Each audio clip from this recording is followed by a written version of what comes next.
What's up, AP World? We have Chapter 17, Manifest Destiny, set for today. Are you ready? Let's go. Alright, the election of 1840. We're going to cover a span of about 10 years here, but we're going to start with 1840. And William Henry Harrison wins, and he is known as Tippecanoe because of his battle of Tippecanoe during the War of 1812. He wins and dies 30 days into office. And here's William Henry Harrison. Poor guy, only lasted 30 days, gave one of the longest inaugural speeches ever for a president out in the cold, supposedly got sick, had pneumonia, died 30 days later. His running mate, John Tyler, becomes president, and John Tyler is one that Henry Clay and Webster think will be on their side, but he is not at all. He is technically a Whig, but he really isn't. He was a former Democrat who hated personality of Andrew Jackson. He hated his tactics, so he switched parties. So he was basically a Whig because he was anti-Jackson, but he still had all the Democratic beliefs. And this leads to conflict with his Whigs, claiming he was still a Democrat, and actually a lot of his members of his cabinet resigned. He's expelled from his party. So he's a president without a party. Right, prior to expansion, there's a couple issues going on with Britain that you need to know about. In Britain, a lot of authors were bad-mouthing America, particularly with lynching and slave auctioneering. And there's a couple instances that happen. One of them is the Caroline incident, and it is an issue between two boats. In an American boat, the Caroline is attacked and it is set on fire. And there is this very famous picture. You see the Caroline right here on fire, and it's about to go over the Niagara Falls. That did not happen. It was set on fire on the Niagara River, but it was nowhere near going over the Niagara Falls. So this was seen in newspapers, and it's a form of propaganda to get people upset with the British. Then we have the Creole incident. In 130 slaves, they rebelled and captured this ship, the Creole, and Britain offered them asylum in the Caribbean. And America is furious. They're afraid that the Caribbean, particularly the Bahamas, could become a safe haven for runaway slaves, much like Canada.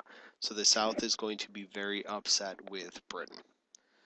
Okay, we have the Aroostook War, which is not really a war. It is a conflict between lumberjacks, Maine, American and Canadian lumberjacks on the Maine border. So a way to solve this is the Webster-Ashburton Treaty, and they basically divide up, or they settle, the Maine boundary. And Americans retain 7 square thousand miles of the 12,000 in dispute. So 12,000 miles are in dispute. America gets more than half. Britain gets this Halifax-Quebec route, which is this line up here, and this is again is where the Aroostook War was. So it's not a war, it's just a little conflict between lumberjacks. It could have escalated into a war because of tensions. All right, 4 years later, Tyler is still in office, but in 1844 we have an election between my hero, Henry Clay, and James K. Polk. And Henry Clay, if anybody was a betting man or woman, would have bet their entire fortune that Henry Clay would win, but sadly he does not, and we'll talk about why. Who has a worse haircut here? I gotta go Clay. It looks like, I don't know what that looks like. It's terrible. I don't know what he was thinking here. But James K. Polk named Young Hickory because he was Andrew Jackson's protege. Jackson rejoiced when Clay lost the election. Lame duck means that you are still president. It's that time period between the election and the inauguration of the new one.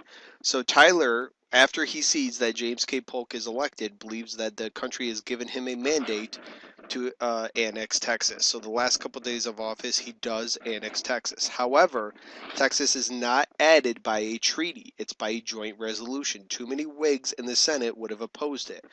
So Tyler creatively uses the joint resolution, which requires a majority in both houses. It does not require the 2 out of 3 senators. In 1845, Texas was the 28th state. All right, Polk, during his presidency, he did more than most presidents in a single term ever. And you're going to think of COIL, which is the 4 main parts of his presidency. He gains California. He settles the Oregon dispute with Britain.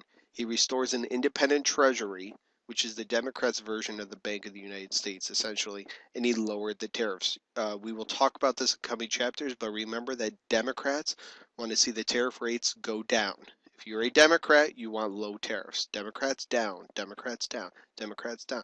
Republicans, when we get to them, they want to raise tariffs. Republican raise, Democrat down, Republican raise. All right, the tariffs are reduced to 25% from 1842's 32%. And again, he restores independent treasury, and he does acquire California and settles the Oregon Territory dispute. Remember COIL. And here is Oregon. This saying 5440 or fight was something that here's a 5440 line up here. He wanted all of Oregon, but they eventually settled on the 49th parallel, which is what the top end of the continental U.S. is today. Mexico. Polk wants California badly. Mexico is in no interest to sell California. So Polk's going to do whatever it takes to get California. Mexico is still upset with the U.S. because they view Texas as their own, and Texas was just added into the country. And there were rumors that Britain would buy or seize California, and that scared Americans because that would interfere with their manifest destiny. This belief that God ordained the U.S. to expand from coast to coast. So U.S. envoy instructed to offer $25 million for California. $25 million. A lot of money. They end up getting it cheaper later. Polk orders General Zachary Taylor, who was a future president, to march near the Mexico-Texas boundary. What other former presidents that we've learned about so far were generals? Take a second and think about it. You got Washington. Do you remember William Henry Harrison, who we started with? And then Andrew Jackson as well. And what battle do we know Andrew Jackson from? Battle of New Orleans. You knew it. April 25th, 1846, Mexican troops attacked Taylor's troops, killing or wounding 16 Americans. And Polk urges Congress to go to war. Some in Congress, including Abe Lincoln, want to know the exact spot where this attack occurred, and that is known as spot resolutions. Now, here's what happened. Here's the Rio Grande River, this blue line down here. And here's the Nueces River. Mexico viewed the Nueces River as the southernmost boundary of Texas. Texas and America viewed the Rio Grande River as the southernmost boundary of Texas. So the attack happened in this disputed area right next to the Rio Grande River. A gentleman by the name of Nicholas Trist, who was second in command in the State Department behind James Buchanan, a future president who was Secretary of State at the time, goes to Mexico, meets with Santa Anna, and eventually they settle on the Treaty of Guadalupe, Hidalgo. The U.S. gains California, modern-day New Mexico, Arizona, Utah, Nevada, half of the Mexican territory. So half of Mexico is gone, and they paid Mexico $15 million. So Polk offered California for 25. He ends up getting that and a whole bunch more for 15 because they won the war.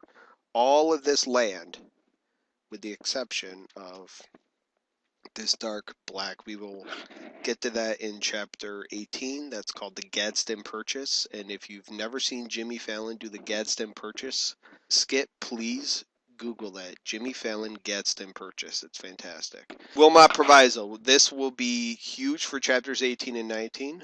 It is so important, as it says here, it gets its own slide. So David Wilmot from Pennsylvania did not want to see slavery expanding. So he introduces an amendment that stipulated that slavery should never exist in any form of the territory to be wrestled from Mexico. In other words, all that land just gained, no slavery should be in there.